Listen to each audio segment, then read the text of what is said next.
नमस्कार, Amar Ujala the bonus में आपका बहुत बहुत स्वागत है। मैं हूं आपका दोस्त हर्ष शर्मा। भारत ने ग्रीन ट्रांसपोर्ट की दिशा में ऐतिहासिक कदम बढ़ा दिया है। प्रधानमंत्री नरेंद्र मोदी ने देश की पहली हाइड्रोजन से चलने वाली ट्रेन को हरी झंडी दिखाई और ये जो वीडियोस है काफ़ी ज़्यादा वायरल होती हुई दिखी। लेकिन हाइड्रोजन अभी भी भारत के शुरुआती चरण में, शुरुआती फेज में है यहाँ पे, इसलिए इसे अगले 1 से 2 साल की कहानी कहना तो गलत होगा, लेकिन 2030 की थीम के रूप में देखा जाना ज़्यादा बेहतर हो सकता है। अगर भारत का नेशनल ग्रीन हाइड्रोजन मिशन सफल होता है तो ये सबसे बड़ा जो फायदा होता हुआ दिखेगा ना सिर्फ हाइड्रोजन प्रोड्यूसर कंपनीज को होगा, बल्कि इससे जुड़ी जो दूसरी तमाम चीज़ें हैं जैसे कि इलेक्ट्रोलाइजर मशीन है, उससे जुड़ी जो कंपनियां हैं, हाइड्रोजन कंप्रेसर से जुड़ी कंपनियां हैं, storage tank, fuel cell technology, EPC और इंफ्रास्ट्रक्चर से जुड़ी जो तमाम कंपनियां हैं ना, उनको भी फायदा होता हुआ दिखेगा।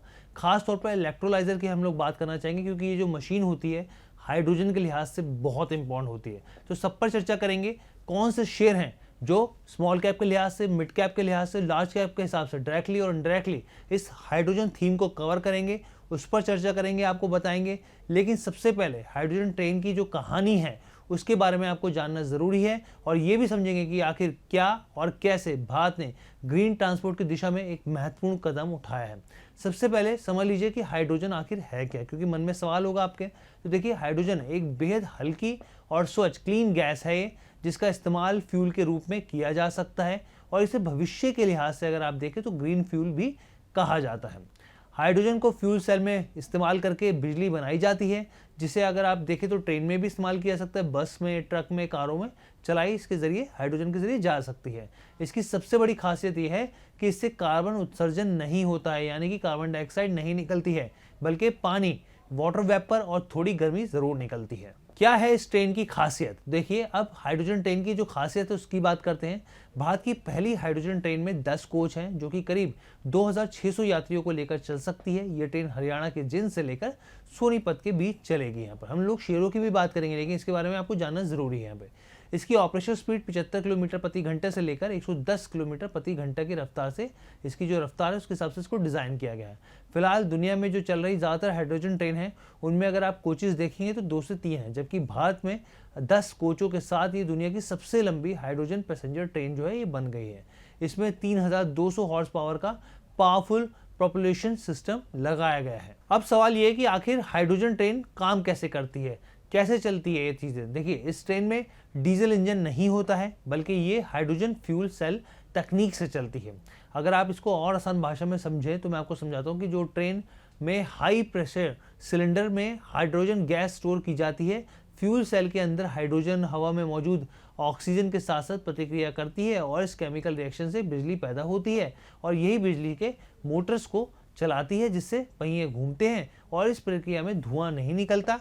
और ख़ास तौर पर देखिए, ये चीज़ समझने वाली बात है, बल्कि सिर्फ पानी की भाप और थोड़ी गर्मी पैदा होती है, यानी कि ट्रेन जो है वो जीरो एमिशन तकनीक पर काम करती है। अब आते हैं इस पूरी थीम से जुड़े शेयरों और उसके पूरे बिजनेस मॉडल के बारे में। ये आपको समझना जरूरी है। अगर भारत में 100 हाइड्रोजन ट्रेन चलती हैं तो सिर्फ हाइड्रोजन बनाना काफ़ी नहीं होगा, बल्कि इसके लिए इलेक्ट्रोलाइजर चाहिए होगा, कंप्रेसर, स्टोरेज टैंक की ज़रूरत होगी, यहाँ पर फ्यूल सेल की ज़रूरत होगी यहाँ पे। इसके अलावा हाइड्रोजन फ्यूलिंग स्टेशन की ज़रूरत होगी यहाँ पर, और इनके लिए इंजीनियरिंग, प्रोक्योरमेंट, कंस्ट्रक्शन, इंफ्रास्ट्रक्चर की साफ तौर पर ज़रूरत होगी। यानी कि असली कमाई जो है वो वैल्यू चेन में छिपी है और ये तमाम वैल्यू चेन जो है वो हम लोग आपके सामने रखेंगे, क्योंकि हाइड्रोजन इकोनॉमी की जो पूरी कहानी है वो इन्हीं वैल्यू चेन के हिसाब से छिपी हुई है। अब यहाँ पे समझने वाली खास बात क्या है, इलेक्ट्रोलाइजर मैन्युफैक्चरिंग की बात मैं यहाँ पे करना चाहूँगा, क्योंकि ये जो है ये सबसे महत्वपूर्ण मशीन होती है यहाँ पर।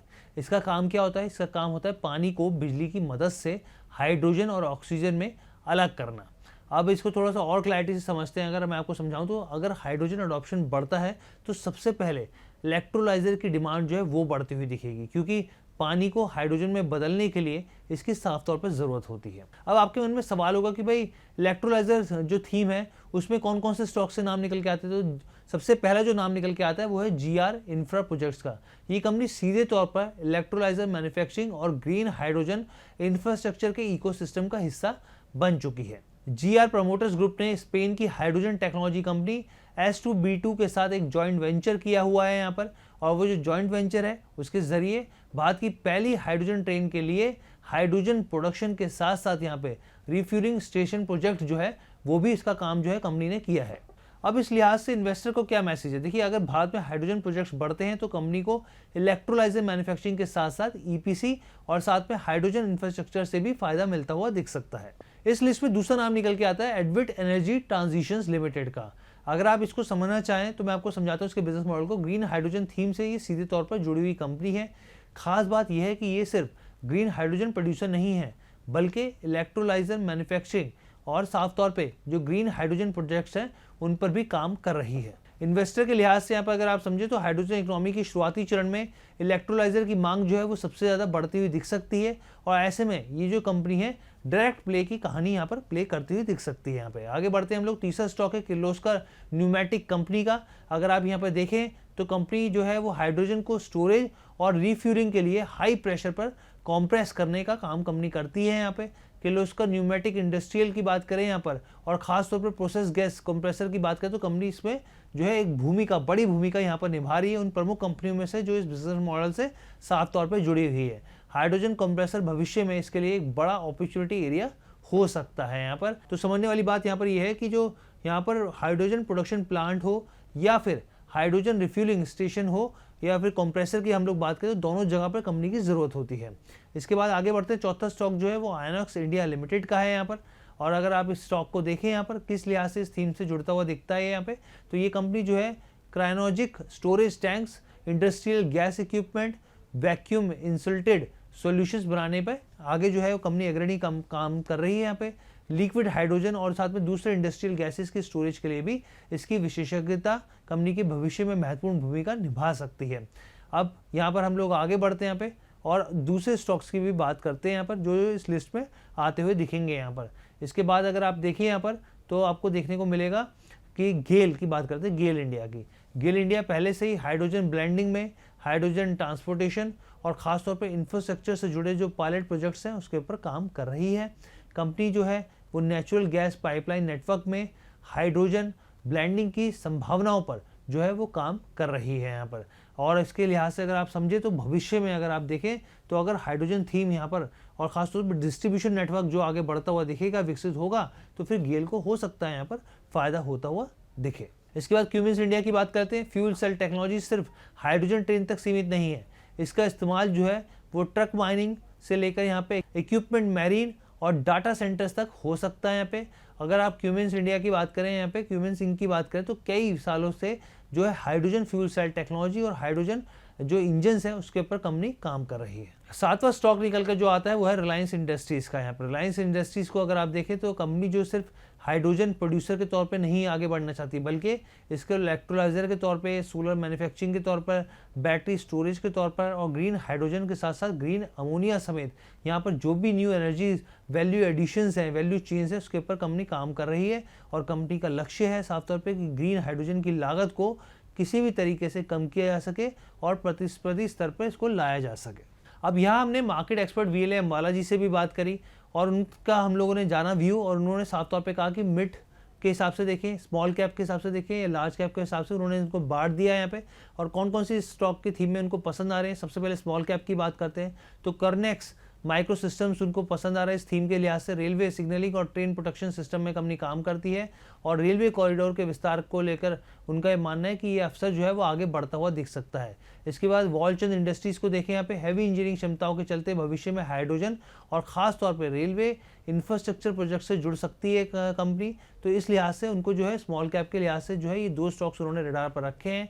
अगर आप मिड कैप के लिहाज से जाएंगे तो अंबाला जी ने 4 शेयरों का जिक्र किया है। इसमें पहला स्टॉक का नाम निकल के आता है टीटागढ़ रेल सिस्टम का, जो कि पैसेंजर कोच, मेट्रो कोच और यहाँ पे ट्रेन सेट बनाने की प्रमुख कंपनी है। भविष्य में हाइड्रोजन ट्रेन के विस्तार का फायदा जो है इस कंपनी को मिलता हुआ दिख सकता है। अगला जो स्टॉक निकल के आ रहा है वो है टेक्समोको रेल इंजीनियरिंग का। रेलवे इंफ्रास्ट्रक्चर और इंजीनियरिंग में कंपनी की मजबूत मौजूदगी है और आगे के लिहाज से अगर आप देखें तो हमारे एक्सपर्ट का कहना है कि ये जो है इस थीम में फिट होता हुआ दिखता है।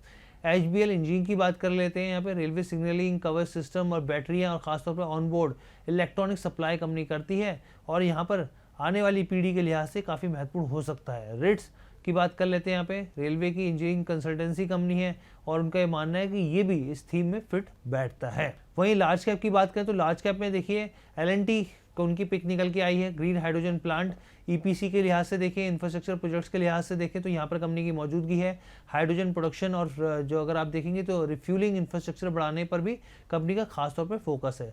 सीमेंस इंडिया का भी नाम है यहाँ पे। रेलवे इलेक्ट्रिफिकेशन यहाँ पर, इसके अलावा डिजिटल मोबिलिटी सोल्यूशंस कंपनी उपलब्ध करवाती है। आधुनिक रेलवे प्रोजेक्ट्स की बड़ी यहाँ पे बेनिफिशियरी कंपनी हो सकती है। अमाला मैम की तरफ से ABB इंडिया जो कि पावर कन्वर्जन, ऑटोमोशन और इलेक्ट्रिकल इक्विपमेंट में मजबूत पकड़ रखती है कंपनी यहाँ पर, तो उनका कहना है कि हाइड्रोजन उत्पादन और रेलवे एनर्जी इंफ्रास्ट्रक्चर में कंपनी के लिए एक मौका हो सकता है। क्यूमिंस इंडिया की बात करें तो इसकी जो पेरेंट कंपनी है लंबे समय से हाइड्रोजन इंजन्स और फ्यूल सेल टेक्नोलॉजी पर काम कर रही है और भारत में अगर आप यहाँ पर देखें तो हाइड्रोजन मोबिलिटी बढ़ने के लिए लॉन्ग टर्म के लिहाज से एक बेहतर विकल्प हो सकता है। लेकिन यहाँ पर कई चुनौतियां भी हैं और इसको समझना बहुत ज़्यादा ज़रूरी है। हाइड्रोजन ट्रेन जितनी आकर्षक दिखती है उतनी चुनौतीपूर्ण भी है। ग्रीन हाइड्रोजन बनना अभी भी बहुत महंगा है। रिफ्यूलिंग इंफ्रास्ट्रक्चर तैयार करना आसान नहीं है। हाइड्रोजन बेहद ज्वलनशील जो गैस होती है, एकदम से आग पकड़ती है, तो सुरक्षा के लिहाज से इसमें बहुत ज़्यादा प्राथमिकताएं देनी पड़ती हैं। हाई प्रेशर स्टोरेज और विशेष हैंडलिंग की ज़रूरत होती है। लगातार लीकेज मॉनिटरिंग करनी पड़ती है और फिलहाल इसकी जो लागत है वो डीजल और इलेक्ट्रिक ट्रेनों से ज़्यादा है। सिर्फ रेलवे ही नहीं बल्कि पूरी हाइड्रोजन इकोनॉमी को इसका फ़ायदा मिलता हुआ दिख सकता है। लेकिन जब ही ये चीज़ें जो है मुमकिन हो सकती है जब सही समय पे सही फैसले आगे बढ़ते हुए दिखे। तो फिलहाल के लिए इजाज़त दीजिए। बहुत बहुत धन्यवाद।